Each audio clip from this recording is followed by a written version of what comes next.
Hello everybody, I am Aesop Grimm. Welcome to the channel. Not quite sure why I opened that way, but we are doing the Crusader Kings 3 Chronicle, and we're trying to reclaim Italia. So we're at war with Aquitaine, and this is like a back-to-back recording for me, so I just finished recording that last episode. I did go and do very, very quick research on Aquitaine. And it seems like everything I was saying at the end of last episode, I was kind of hitting all around it, you know, including the Basques and the Visigoths and stuff. Basically, what happened here is, do we have a terrain map? These are the Pyrenees Mountains. Culturally, this is a region. It's like if you look at Canada and you have territories in Canada and they're very different. If you look at the United States, you have the Southeast United States, you have the Pacific Northwest. Culturally, those are two radically different outlooks on life. Largely speaking, they're all Americans and they all have shared American cultural attributes, but they have their own particularities about them too. And it's down into the language. In the Southeast, every carbonated flavored beverage you can find is called a Coke. I lived in the Southeast. I grew up calling everything a Coke, and if I wanted a Coca-Cola, I had to specify the whole word, Coca-Cola. Well, up in the Pacific Northwest, I think it's called I think they call it pop, if I remember correctly. For their general word for a carbonated beverage, it's called pop. Up in the Pacific Northwest, they pronounce a lot of words with a T in it, like the word across, A-C-R-O-S-S. This house is across the road from that house, but they say across. You know, so things of that, little things like that. So what happened here is that the Romans settled this region. Well, this large region of Gaul, but then this area right here was called Aquitania, and it was different. It was different people. Up here you had Franks, and down here you had Occitans. Well, at the time of Rome, I think you had. Well, now I don't remember. I think it's Visigoths. Yeah, I'm almost certain it was Visigoths first. As Rome fell, the Visigoths actually had been here long enough that they sort of anchored a permanence there. They were sort of legally understood that to own this area, but eventually there was strife between the Visigoths and the Franks pushed them into the Iberian Peninsula, and that's why this area here was settled by Visigoths. They got pushed into here. Well, then later on down the road, the Occitan culture forms, and I believe that's what the Basques come from up here in northeast Spain. And the Occitan culture can be found throughout Gaul, right? If we're going to use the old Roman term, it's smattered throughout there, but it dominates down here. Whereas up here again, we're talking Frankish, and there's a third culture too, but I can't remember what it was. All of these cultures, when mixed with Frankish blood type, becomes French. That's where you get French from.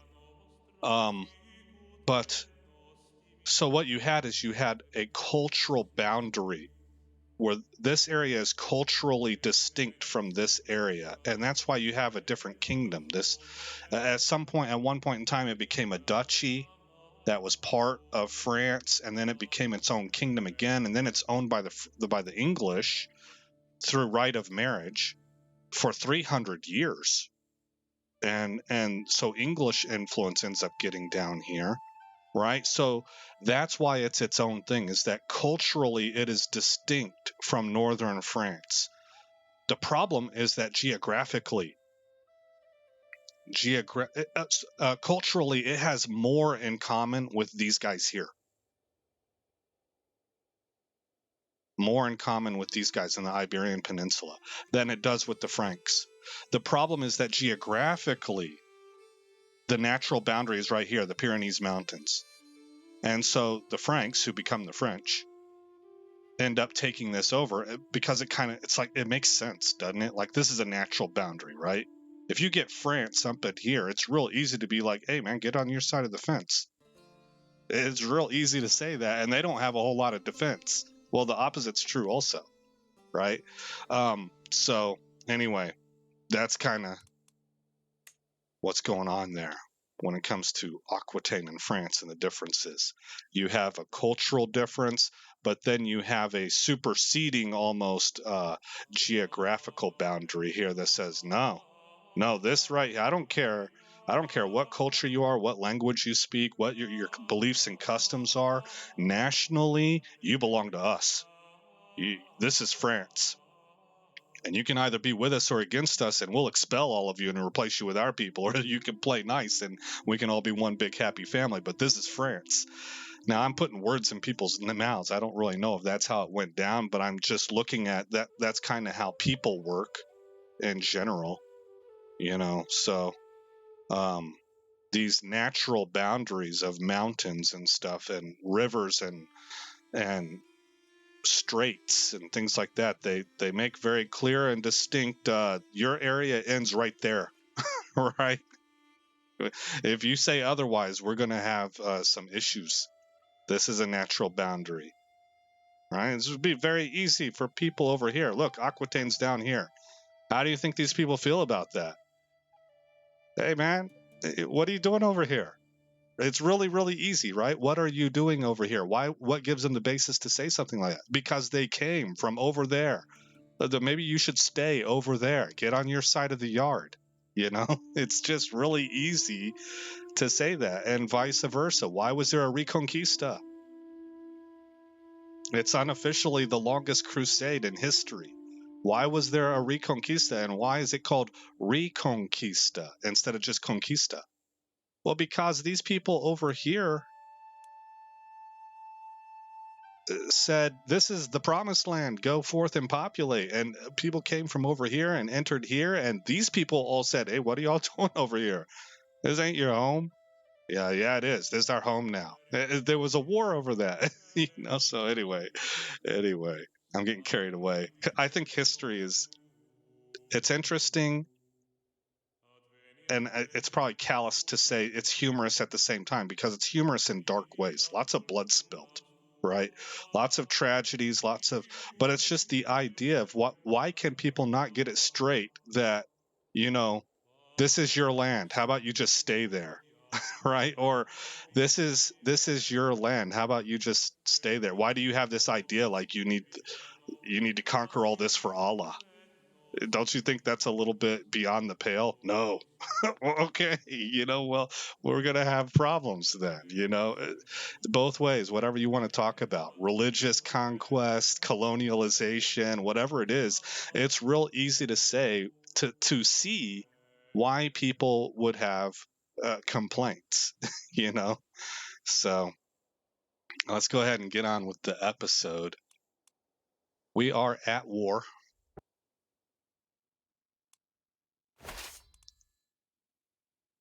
It looks like they're on their way to us. How about we just sit right there and let them come to us? Because it says we're going to win. Army supply is running low, defending a straight crossing. Defensive buildings are in place. We have more soldiers, and we have higher quality. They have a better army commander who has more traits. All right. Back this down to speed 3. And there it is. So I see that we have a plus 64 here. It's in our favor. Your damage is increased by 128%.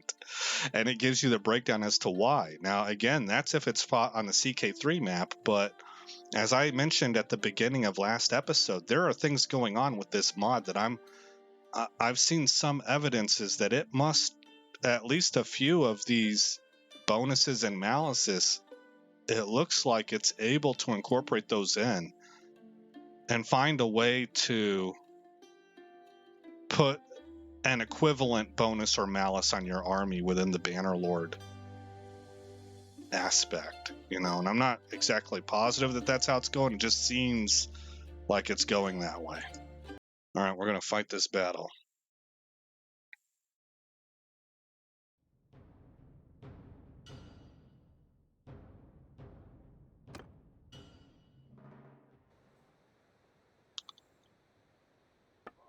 All right, go to 1.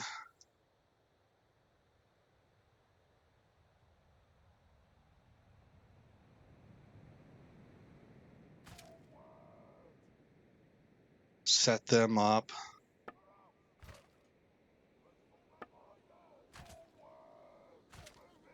All right, and then once again,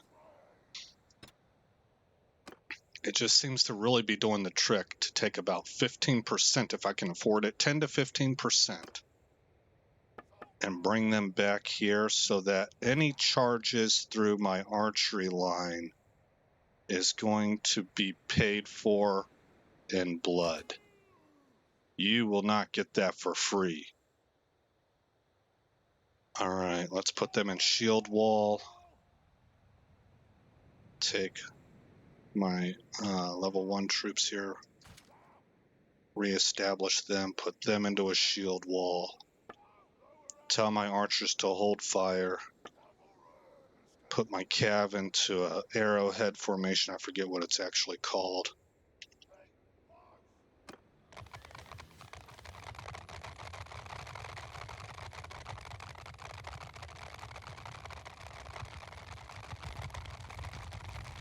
Now they're attacking me.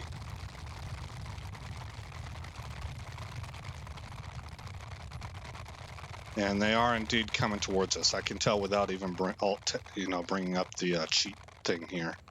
It's not a cheat, it's a tool, but they are clearly coming towards me. I want my front line to march forward a little bit.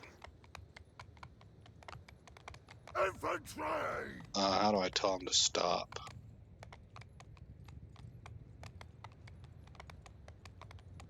Get moving! Forward! I don't know. I couldn't really quite tell. Darn it, I kind of messed everything up here. Let's reshift to right there. There we go.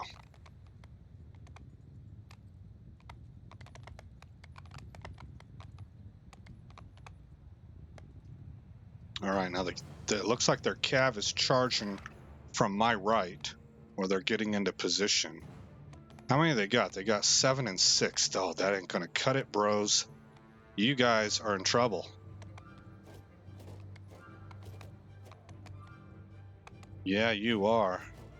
No, I'm not going after them yet. I like to hang back here until the enemy is within 150 meters and I can give my archers the order to fire at will.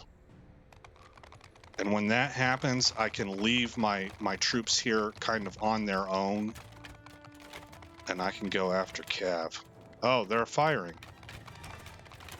Okay, well that makes sense. I'm supposed to give them the stop order whenever I'm on the map, not in the preliminary screen.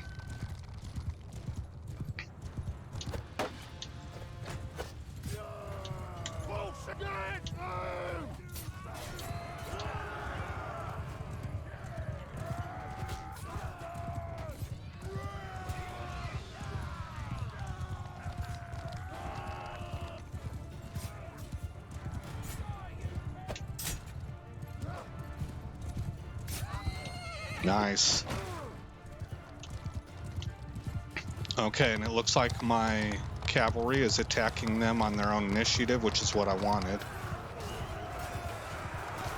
Here, I like to actually go after archers. I'm going to bring them back on me.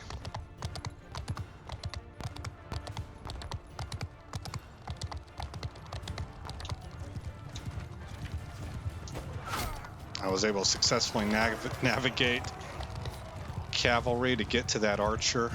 Okay, their archers have routed. All right, so now we're going to get up into a line formation, and we're going to hammer and anvil the crap out of these guys.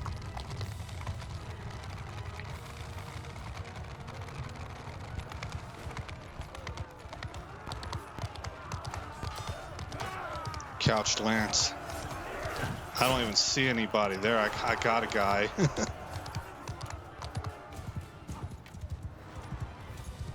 Okay, I'm gonna tell my infantry to go get them.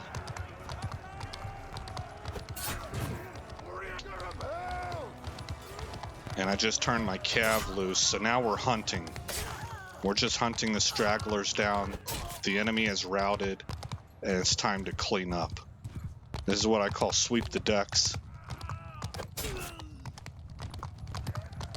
Sweep the decks in my vernacular, for the way that I use it, the way I have it set up in my mind, is a term that means kill everything, or, you know, get rid of everything, or whatever it is. If I need a reset in my life and I need to get a bunch of stuff out of my life and focus in on one thing, I think of it as, okay, time to sweep the decks.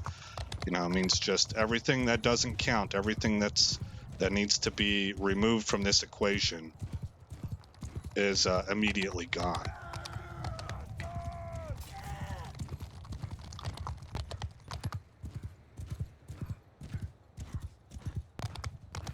And that's everything. Okay, so we're done. How'd our guy do? We were playing as Tiberius. We had 10 kills here.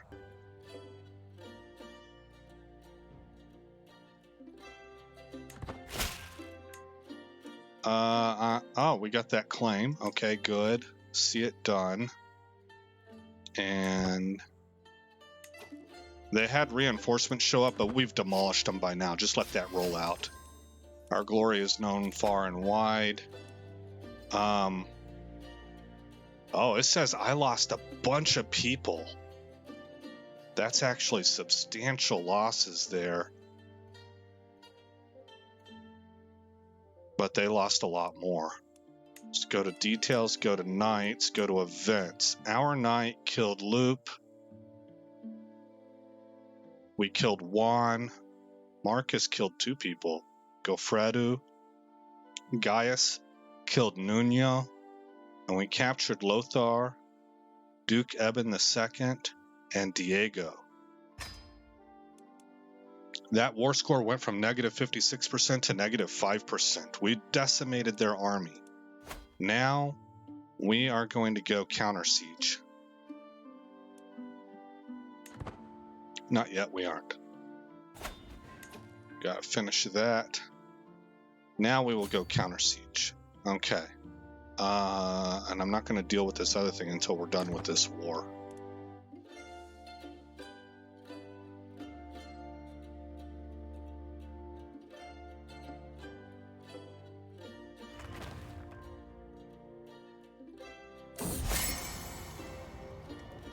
Oh, we have a true friend now, Podesta Joannis of Luni.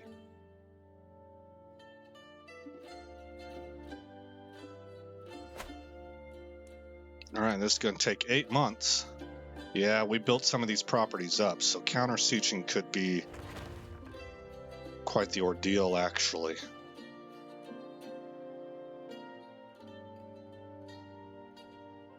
They have the war goal. We want to get that pretty quickly, but I want to get my territory back under control first.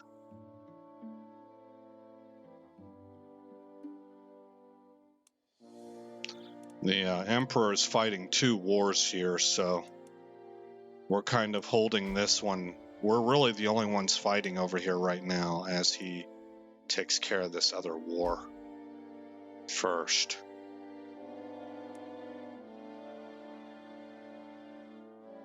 Five months left.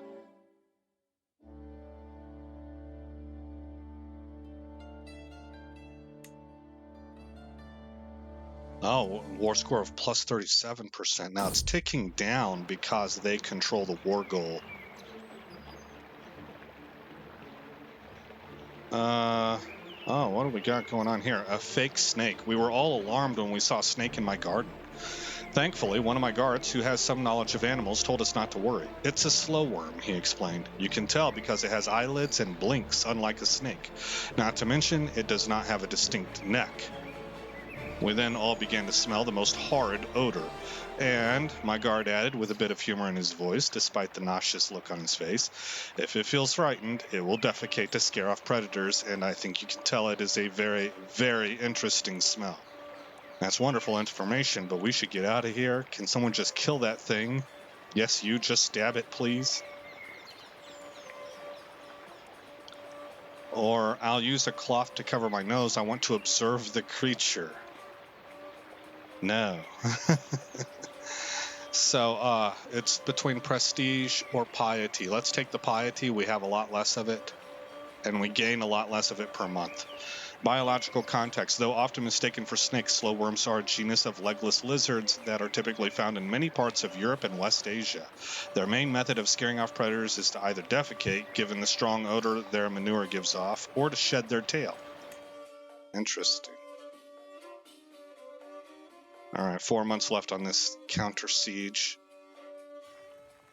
of Arborea. We have a stewardship perk. I gained defensive measures. I will now go with centralization.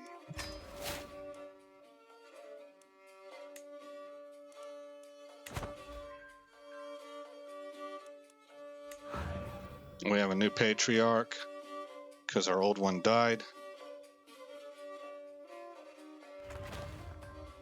They are sailing home at 903 troops. They probably can't siege anything down, is what I'm guessing.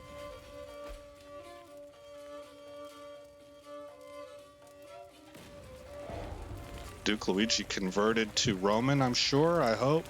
Yes, from Sicilian to Roman. Okay, they got a 5,000 strong army here. We will probably have to take care of that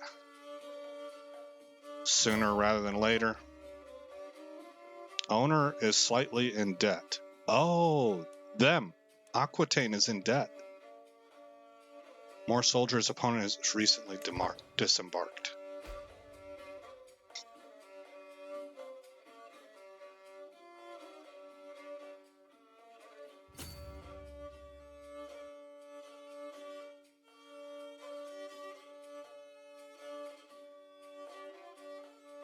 Catch them. Yes. All right. And we can fight. We've got the clear advantage, and it's a heavy advantage because it's not just numbers.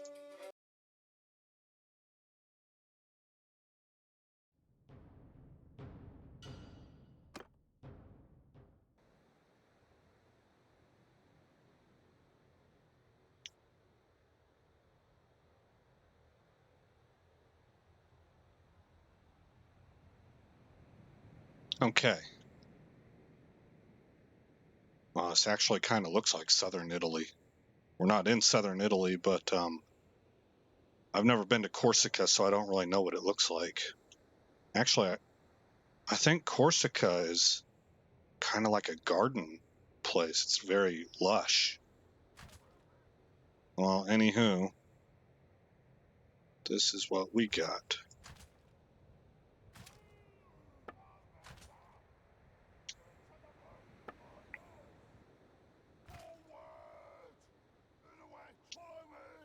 Okay, now I need to create a new group. Grab maybe 10% this time because the numbers are closer.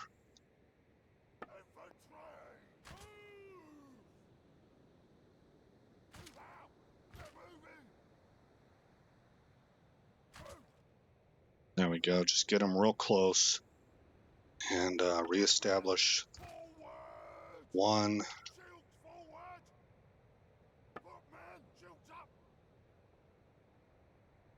Okay. Hold arrows! Now I need to kind of look at how they're situated there. Okay, we're elevated here with our archers. They should be on the offensive side because we control the land, but they don't look like they're coming towards me.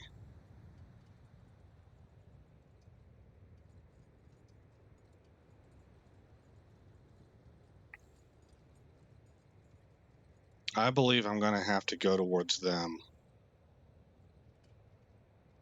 Footmen! So I'm going to say, Form a line! Soldier! Line up! Footmen! go to right here. Move out! Close! Get moving! Soldiers! Move! And I'm going to see if I can maybe take this bluff with my archers.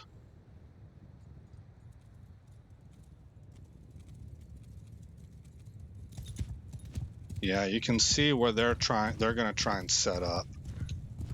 And they're going to demand that I come to them.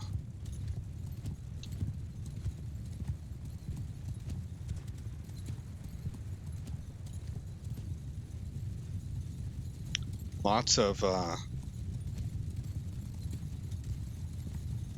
altering landscape here with the up down of the hills, but also wide open, so lots of visibility as well. You do have line of sight objects. We're seeing that right now. But you can, there, you know, it's plains, not plains, but there's no trees or anything, so you have a lot of visibility. Horses! Move!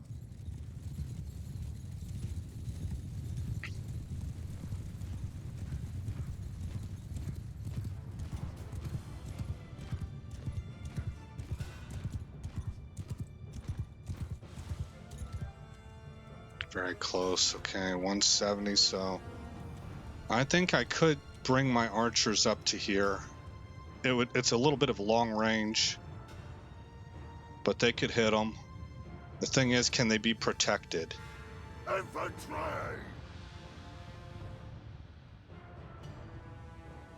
Forward! Bowmen! Get moving! Okay, now how's everything looking over here?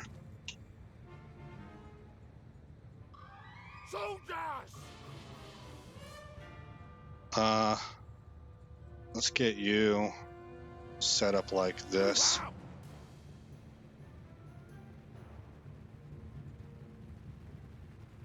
out! Cavalry with me! Okay. Here comes their cav. Oh, shoot at will!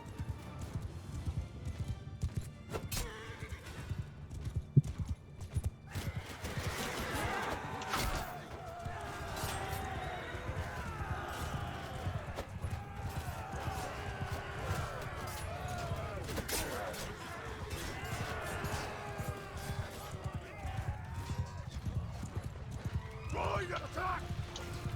All right, try to get up into tactical.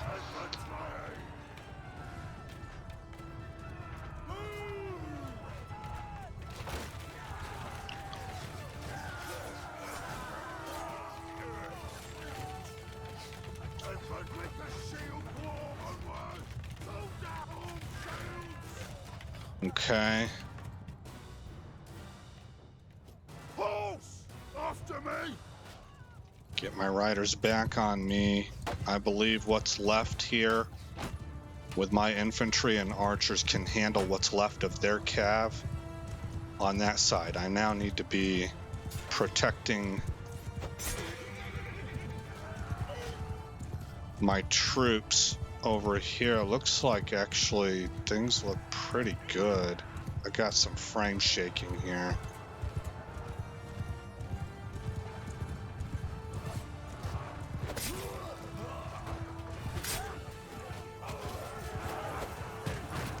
Not going good for the enemy. Soldier attack! Okay, now I just turned my cav loose, Attack them! and I just turned my infantry loose as well instead of having them locked up in shield wall formation.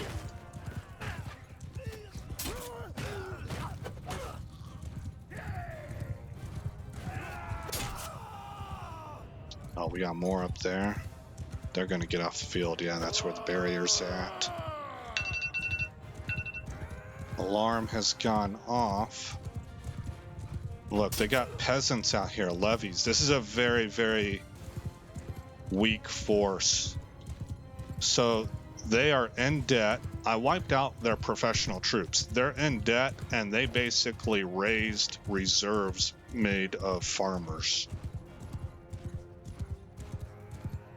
Well, my own, yeah, I don't see pitchforks with my guys. Even my levies look like they're better equipped. We decimated them. We annihilated them. 7 kills. Okay, hit done. Unpause it.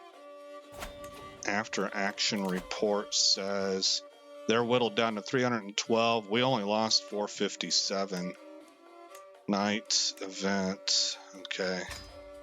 Dismiss. We can dismiss this as well.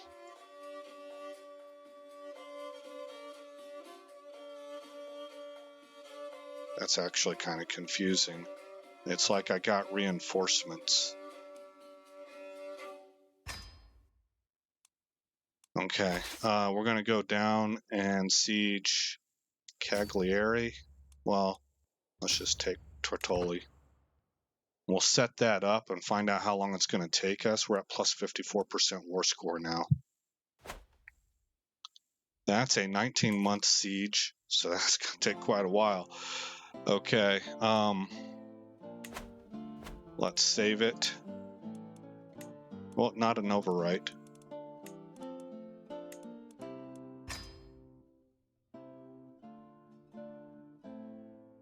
And let's take a moment to look at what the world looks like.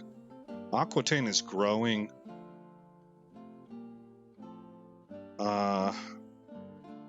I don't see any trace. Maybe Andalusia right here. I was going to say I don't see really any trace of Muslims in Iberia anymore in the year 1194. Let's look at the religious map. Oh yeah, the whole thing is it's some version of Catholic. So the Reconquista has happened. Not only that, but Northern Africa is being converted. Wow. Wow, that's interesting.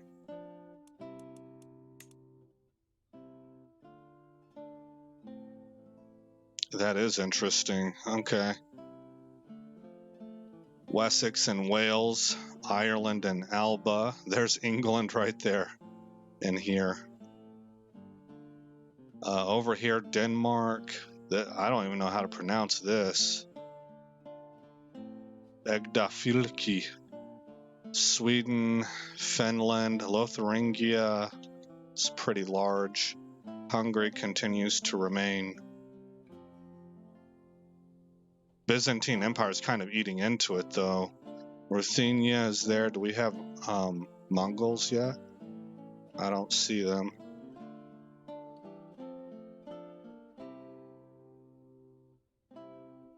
The Abbasids are... That's a pretty substantial segment there, so they're strong. Africa no longer looks like a little river trickling down here. I think it's widened right here, but lost some down here. And you got Guinea. Oh, here's Ghana. That country exists to this day.